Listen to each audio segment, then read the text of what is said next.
There's something really special about doing what you love. I get to do this thing I've dreamed of doing day in, day out, and that's something I don't take for granted. I mean,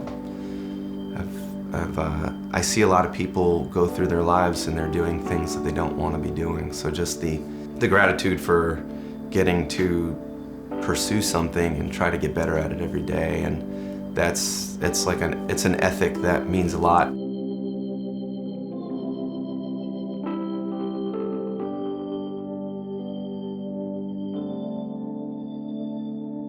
I'm Dan Barrett, and you're at Rubicon in Austin, Texas.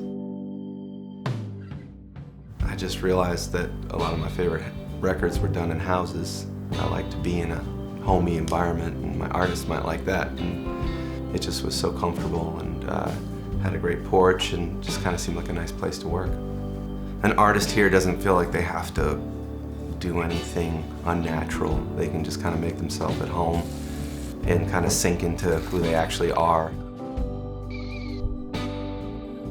I love recording in large recording facilities, but sometimes for myself and for others, they can make you feel like you're supposed to do something. Whereas here, you hope that someone's just gonna relax and be like they are at home, and then we're gonna actually catch something authentic.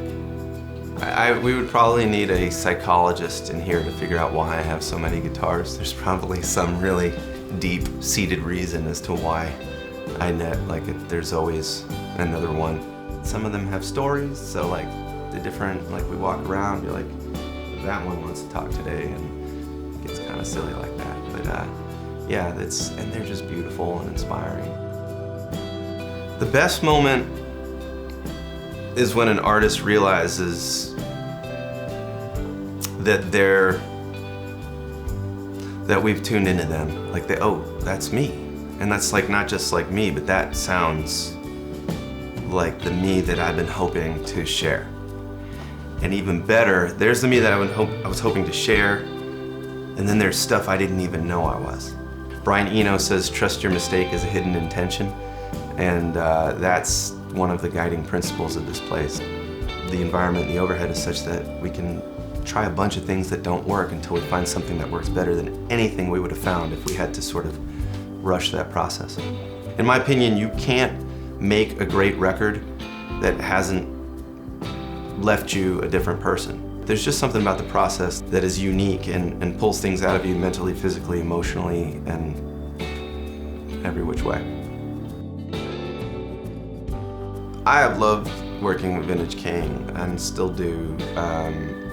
Everybody just seems like the kind of place that I could work, or where they could work here. They just seem like guys who are have comparable goals and values in life and different ways of expressing it, but the same vibe.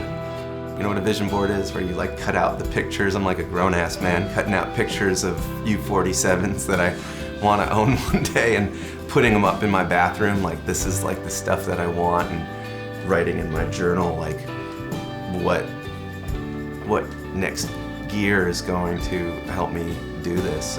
So when you're in the process of dreaming and it involves vintage gear, Vintage King is definitely gonna come up in your searches.